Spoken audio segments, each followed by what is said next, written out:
Des témoignages vrais, des parcours inspirants, des paroles qui sèment, des graines de lumière. Bienvenue sur notre chaîne.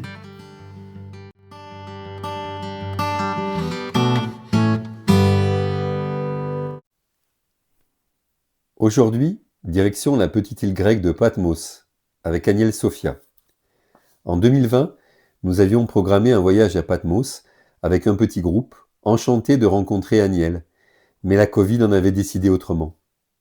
Repensant à Patmos ces jours, 6 ans plus tard, je reçois dans les minutes suivantes un mail d'Agnès, un joli clin d'œil de la vie, qui nous a conduits à un touchant partage. Sur la page du site internet Co-création angélique, elle écrit « Je partage les connaissances que j'ai acquises tout au long d'un parcours singulier et parfois mouvementé. La vie nous propose un éventail d'expériences initiatiques à vivre. Notre défi consiste à donner du sens à nos épreuves. C'est en puisant à la fois dans les racines de la tradition chrétienne et dans les enseignements empreints de sagesse de l'Égypte antique que j'ai trouvé ma nourriture spirituelle et que je continue de m'émerveiller et de grandir chaque jour un peu plus. » Vous découvrirez en 2 parties le témoignage d'Agnès. Aujourd'hui, dans cette première partie, elle nous parle de son enfance jusqu'au moment où sa vie bascule. Une rencontre lumineuse avec une femme qui désormais éclaire la vie des autres avec amour et bienveillance. Yael, merci Bonjour d'avoir Christian. accepté notre rencontre aujourd'hui. J'aimerais vous poser une première question concernant vos origines, parce que vous avez des origines, une nationalité très riche, des parents de nationalités différentes. Donc, vous pouvez nous en dire quelques mots? Oui, alors pour simplifier, d'habitude je dis que je suis française de Paris parce que les gens veulent simplement entendre quelque chose de rapide. Mais ce qui est la vérité, c'est que ma mère était euh, gréco-arménienne d'Égypte. C'est-à-dire elle est née en Égypte, mais de père arménien et de mère grecque. Mhm. Et du côté de mon père, il était né à Madagascar, mais d'origine réunionnaise. Donc, voilà. Et donc, ils se sont rencontrés en Égypte. Et ils étaient de nationalité française, parce que mon grand-père arménien était naturalisé français après avoir été dans l'armée et Légion étrangère française. Voilà. D'accord. Voilà. Donc, ma mère est née française, mais en Égypte de père arménien naturalisé français. Donc voilà, quand elle était petite en Égypte, on lui disait comment ça se fait que tu es française et elle regardait son livre de géographie et elle avait trouvé un endroit qui lui plaisait dans son livre de géographie française et elle disait je suis de Lille. Parce qu'elle voulait trouver un endroit voilà, qui sonnait français. Elle a dit, je suis de Lille. Et ils avaient un ami qui avait un chauffeur, une voiture avec un chauffeur, parce que mon papa était archéologue. Et ils allaient voir, quand le papa avait pas besoin de la voiture, ils prenaient et ils allaient en France. Alors ils partaient de leur petite banlieue du Caire pour aller dans un parc où il y avait plein d'arbres. Et ils se mettaient sous les arbres. Et ils se D'accord. disaient, là, nous sommes en France. Ah, c'est très beau. Donc déjà ce lien très fort quand même à la France, hein, Oui, qui... oui, maman était très très liée à la France. Je pense qu'on est très lié à la France. Moi, je suis très liée à la France, bien que je vis à l'étranger. C'est vrai on, on, on a une image de la France qui est différente de celle qui existe vraiment pour les Français, quoi, en fait. Oui, Et j'entendais entre les discussions autour de la table avec mes parents, souvent ils me disaient, mais tu sais, les Français, ils aiment ça, ou tu sais, les Français, ils font ça, mhm. parce qu'eux, ils étaient Français d'ailleurs. Et ils n'avaient pas encore toutes les références, toutes les façons de vivre. Maman me disait, tu sais, ici, quand il y a du soleil, eh ben, il fait pas chaud. Il fait pas Ah oui, forcément chaud. Ouais. oui, ah oui, Ou d'accord. alors elle me disait, c'est normal qu'ils aient mis Noël en plein hiver parce que c'est vraiment misérable, la nature. Il faut qu'il y ait un peu d'espoir. Alors ils ont mis la naissance de Jésus quand les arbres perdent leurs feuilles. Elle avait jamais vu ça. En Égypte, les arbres perdent pas leurs feuilles. Eh oui, oui, bien sûr, bien Les sûr. palmiers, c'est des palmiers, quoi. Vous êtes né Moi, de je suis née à ce... Paris, oui, Oui. dans la région parisienne. Et en fait, je suis la seule à être née à Paris. Mes frères et sœurs sont nés à l'étranger. Et donc, votre prénom, Agnès, Agnès, oui, c'est un H-A-I. prénom qui n'est pas courant. Et c'est vraiment un miracle que mon père a pu. Il a mis Agnès Isabelle Lorraine, mais Agnès, c'était le premier prénom. Et à la mairie, ils l'ont accepté. Très bien. Alors, et à l'époque, on pouvait s'appeler comme on voulait si on n'était pas français. Parce qu'il y avait bien sûr des noms vietnamiens. Moi, j'étais dans la banlieue parisienne. Donc, il y avait des tas de personnes qui avaient des noms exotiques. Et en fait, c'était que mon père étudiait la Kabbale chrétienne et qu'il avait trouvé qu'il y avait des anges et des archanges et que Aniel faisait partie du chœur, du septième chœur des anges, qui étaient des principautés et que ça correspondait à la planète Vénus. Et donc, il se disait, une fille, ça pourrait être appelée Aniel parce qu'elle se connecterait avec la planète Vénus. Voilà. D'accord. Tout ça, c'était L'inspiration pas de votre facile à papa. expliquer. Voilà, Mhm. c'était Voilà. l'inspiration de mon papa. Et moi, j'ai eu des gros problèmes à l'école avec les profs qui me disaient, mais ça n'existe pas. Ce nom n'existe pas. Ma première année, mon premier jour d'école, c'était, c'est une erreur. C'est Daniel, c'est Ariel, c'est Agnès, c'est Amiel. Et moi, je connaissais pas tous ces noms-là. Je suis rentrée à la maison en pleurs et j'ai dit à papa, ma maîtresse, elle dit que j'existe pas, que mon nom, il n'existe pas. Alors Hmm. il m'a dit, attends, je vais te dire, ta maîtresse est une imbécile. Déjà, ça m'a donné une bonne idée de l'école. Et puis il m'a dit, je vais te montrer où est ton nom. Et il a ouvert ces grands livres, peut-être première édition, enfin, c'était impressionnant, avec des tas de schémas, avec des mots en hébreu, etc. Et j'ai vu effectivement mon nom écrit, Aniel, avec des tas de choses ésotériques autour. Et moi, je dis, mais qu'est-ce que je vais dire à ma maîtresse demain, quoi? Ben, ça Mhm. m'arrangeait pas, parce qu'il m'a dit c'est un archange de la planète Vénus. Je dis, elle va pas du tout accepter cette version des Oui, choses. oui. Et il m'a dit, écoute, pour ta maîtresse, c'est simple. Tu n'as qu'à dire que c'est un archange de la Bible. Les Français, ils lisent pas la Bible, alors il l'acceptera. Oui, déjà avec les archanges, les anges, très tôt, hein, chez vous. Mais j'ai une question à vous poser sur, vous parliez de l'école. Vous aviez des rêves, enfant?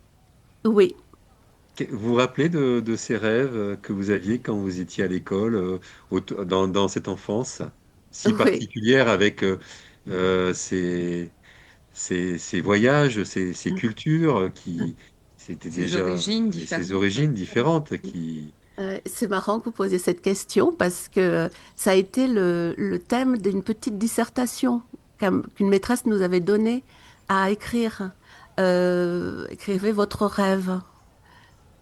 Et moi, mon rêve, je voulais vivre en Grèce, dans une île, et que dans cette île, j'allais avoir un monsieur avec un petit bateau en bois qui allait me faire le tour de l'île et que, alors peut-être que j'avais peut-être mis que j'étais un peu amoureuse de lui ou quelque chose comme ça, mais j'avais une très mauvaise note parce que c'était pas de mon âge de penser à un monsieur avec un bateau.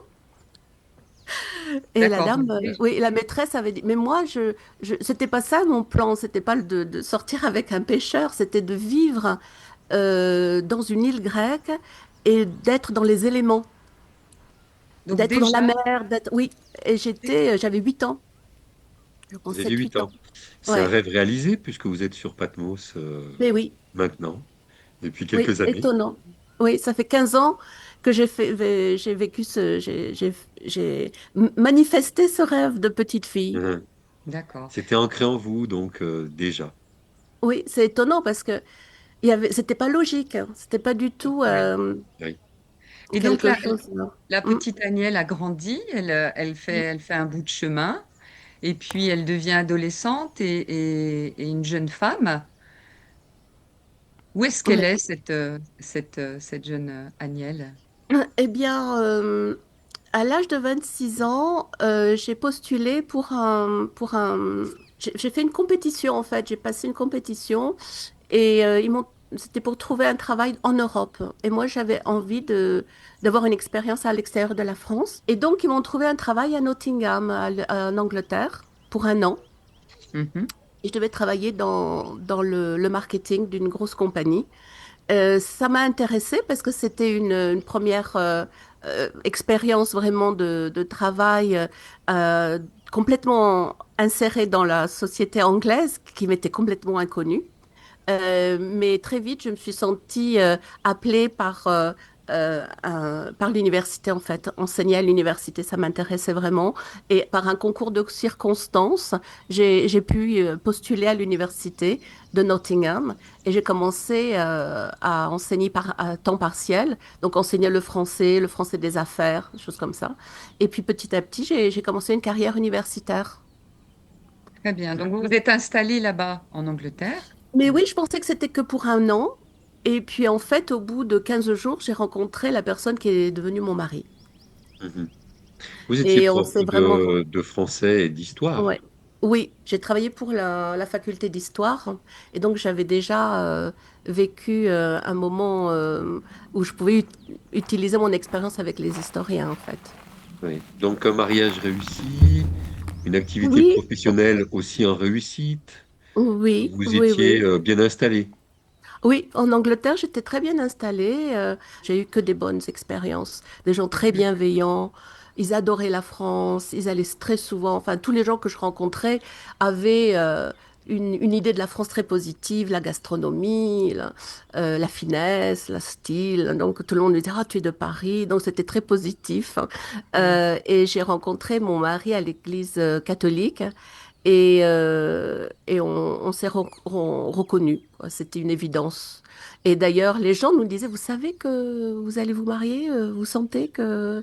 Et on se disait, oui, on était un D'accord. peu... Ah oui, il y avait Oui, oui, on était ce tout rouge feeling. quand on nous disait ça, parce qu'on avait 26, 27 ans, et tous les deux, on avait le même âge, et donc voilà, on était un peu surpris que ça soit si évident. Mais oui, moi, je l'ai reconnu, et lui aussi m'a dit qu'il m'avait reconnu, et donc on s'est mariés.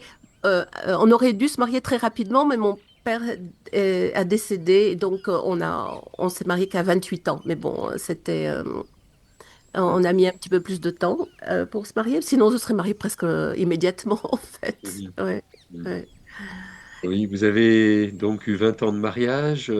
ouais, Vous me disiez, je parlerai de réussite tout à l'heure, mais vous me disiez dans un partage précédent, tout allait bien, tout fonctionnait bien, je roulais en Jaguar, ouais, je, ouais. j'étais bien en Angleterre, et puis à un moment donné, il y a quelque chose qui a fait que ça a basculé. Ouais, ouais. Bah, c'est-à-dire qu'avec Martin, il s'appelle Martin, lui était vraiment anglo-anglais. Donc pour moi, c'était tout ce que j'avais pas en fait, le côté très enraciné, une Oui. famille très unie, très locale, et très pratiquante dans le sens, la spiritualité était importante pour eux, c'était pas que des mots. Et lui avait eu aussi, il était très priant. Euh, moi, c'est ça que je recherchais, avec lequel je puisse partager ma vie spirituelle. Et Mhm. donc, on a fait beaucoup, beaucoup de choses ensemble. J'ai ouvert des perspectives différentes parce que dans ma famille, il y avait l'orthodoxie, il n'y avait pas que le côté catholique du tout. Il y avait les voyages. On a été dans des pays qu'il n'avait jamais visités, etc. Oui. En Égypte, en Grèce. Et donc, on a eu tout un moment où on s'est vraiment enrichi. Lui me donnait une sécurité, puis m'aider pour comprendre la mentalité anglaise qui n'est pas si évidente et m'aider dans ma communication. C'était vraiment une aide très, très pertinente et je lui faisais très confiance.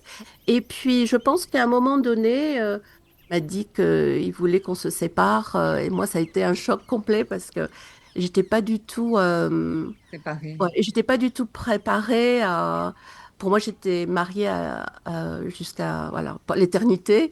Oui. Et je me suis dit, si ça se passe, c'est que voilà, il faut que j'écoute. Et Oui. je dis que si t'es pas heureux, ben, il faut que tu ailles vers ton bonheur. Et j'ai tout signé. Enfin, j'ai mis aucune barrière. Je dis, si c'est ça que tu veux vivre, ben, voilà, on arrête là. Mais pour moi, ça a été très, très dur. Vous n'avez pas émis de résistance à ce Non, moment-là? Vous avez dit oui? oui, immédiatement. Ouais. Vous avez dit oui. Qu'est-ce qui fait que vous ayez dit oui Oui. comme ça, sans résister? Euh, Parce que pour moi, avec mon mari, c'était une rencontre d'âme et un niveau spirituel. Et je me suis dit, si son âme a besoin de vivre autre chose, Mhm. euh, peu importe, je trouvais pas, je l'ai pas pris personnellement dans le sens, c'est pas qu'il ne me veut plus, mais c'est qu'il a besoin d'autre chose. Mhm. Donc C'est dire ça oui, ça le vous a côté. aidé. Dire oui, ça vous a aidé à accepter. Oui, oui. Et puis en fait, je sais pas si vous connaissez la communauté de Findhorn en Écosse. Non. C'est une communauté spirituelle de conscience christique et qui a été créée par des gens qui étaient très euh, centrés, c'était pas des New Age, je veux dire, c'était pas le nouvel âge du tout, c'était des gens qui avaient été dans l'armée dans les années 50, 60 et qui avaient décidé de créer un endroit en suivant la guerre. Vous connaissez Eileen Cady, La Petite Voix? Le livre, Oui, non? oui, Oui, oui, et ben oui, c'est oui, ça. oui. C'est elle, c'est D'accord, Eileen Cady d'accord. et son mari et Oui, une autre personne qui ont d'accord. créé l'association, la communauté de Findhorn. Et nous y sommes allés, Martin et moi, pour notre 10e anniversaire de mariage. Et on en est ressorti en disant, on a vraiment eu une expérience d'ouverture du cœur, tous les deux. Mhm. Et notre conclusion, c'est quand même vraiment étonnant que ces personnes qui ont créé ce lieu et qui ont été mariées, qui ont eu des enfants, au bout d'un moment, ils ont divorcé, ils ont vécu des choses complètement différentes. Mhm. Et Mhm. ça nous avait impacté. Donc vos divorces, ça a été une épreuve ou ça a été plutôt un basculement? Alors pour moi, ça a été une épreuve parce que c'était une épreuve et un basculement. Après son divorce, une nouvelle vie commence pour Agnès. Dans la deuxième partie, elle nous raconte son parcours hors norme, qui appelle à une deuxième naissance. Alors à bientôt pour la suite.